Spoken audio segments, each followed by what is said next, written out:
मोदी जी ने तो हाथ लगाया है, जनता ने हाथ लगाया है, पार्टी ने हाथ लगाया है। तब तो सबसे पहले पार्टी ने हाथ लगाया, विश्वास जताया मेरे ऊपर पार्टी ने, तब टिकट मिली है भारतीय जनता पार्टी की। और जनता ने मेरे ऊपर हाथ लगाया, विश्वास दिलाया, तब हम जीते हैं। और मोदी जी हम सब के हृदय में बैठे हैं, और मोदी जी के हृदय में हम सब लोग बैठे हैं। वो शब्दों में तो बयान नहीं कर सकता मैं, क्योंकि पोकरण की जनता के हृदय के अंदर एक बात बैठ गई थी, वो थी इस भगवे की लाज रखना। और निश्चय ही पोकरण की जनता ने वो भगवे की लाज रख के बताई है। पोकरण की जनता का एक प्रकार से क्या शब्दों में बयान करूं, वो प्रतीक्षा कर रहे थे 5 वर्ष तक, एक एक दिन गिन गिन के निकाल रहे थे, कब वो पल आए तब हम हमारा कर्ज निभाएं, हमारा फ़र्ज निभाएं, हमारा कर्ज उतारें। और जैसे ही चुनाव आया तो माताएं, बहन, बड़े बुजुर्ग सब लोगों ने, आशा जितनी लोगों की थी उससे भी ज़्यादा मतदान किया। यानी पूरे राजस्थान में सर्वोच्च मतदान करवाना, ये पोकरण ने सबसे बड़ा इतिहास रचा। 88% शहरों को भी पीछे छोड़ा। पढ़े लिखे लोग, ग्रामीण क्षेत्र के लोग, सबको एक बताया कि पोकरण के मन में क्या था, पोकरण ने क्या करके दिखाया। उसके बाद में जो जीत हुई वो भी ऐतिहासिक जीत हुई, क्योंकि पोकरण विधानसभा 300 किलोमीटर लंबी है।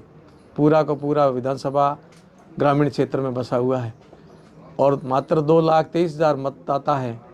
उसमें से 36,000 की लीड जिताना, और सामने कैबिनेट मंत्री और बहुत मजबूत कहा जाने वाला कई परिवार, कई वर्षों से परिवार, जो स्थापित परिवार, उसके सामने जनता खड़ी रह करके इतने मतदान करके जिताती है। तो मैं मानता हूं कि पोकरण की जनता ने मन बनाया, पोकरण की जनता निष्ठा के साथ खड़ी रही, पोकरण की जनता की जीत हुई है, और ये जीत पोकरण की जनता को समर्पित है। पोकरण की जनता ने, जो लोग, पूरा देश प्रतीक्षा कर रहा था कि पोकरण हमें प्रसन्नता के पल देंगे, निश्चय ही पोकरण ने पूरे देश को प्रसन्नता के पल दिए, खुशियाँ दी, और दीपावली मनाने का एक मौका दिया। इसलिए पुनः पोकरण का धन्यवाद। सर, जिस वक्त तिजारा और पोकरण का वोटिंग परसेंटेज बढ़ा था, उस वक्त क्या मन में डर लगा था या फिर उत्साह आया? उत्साह आया था, क्योंकि हम सबको पता था कि ये मतदान कौन कर रहे हैं और किनका प्रतिशत बढ़ रहा है।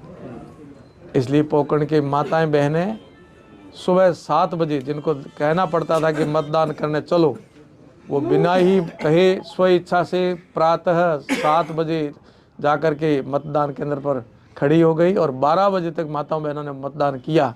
तब हमें पता चल गया था कि ये मतदान किसका प्रतिशत बढ़ रहा है। बड़े बुजुर्ग जिस प्रकार से लगे हुए थे, चाहे वो 90 से 95 वर्ष के थे, तो भी उन्होंने कहा मुझे मतदान करना है।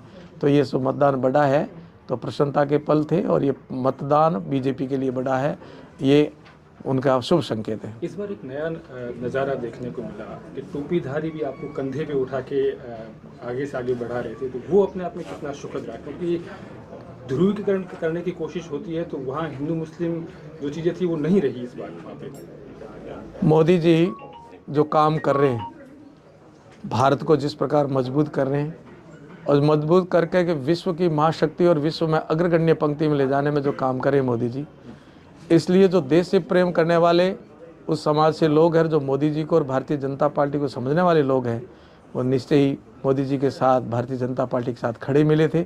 वही लोग थे जो भारतीय जनता पार्टी को समझ चुके हैं, मोदी जी को समझ चुके हैं, और अपने को मुख्य धारा से जोड़ करके राष्ट्र का विकास सर्वोपरि मान करके चलने वाले लोग थे, जिन्होंने मुझे उस समय साथ दिया था।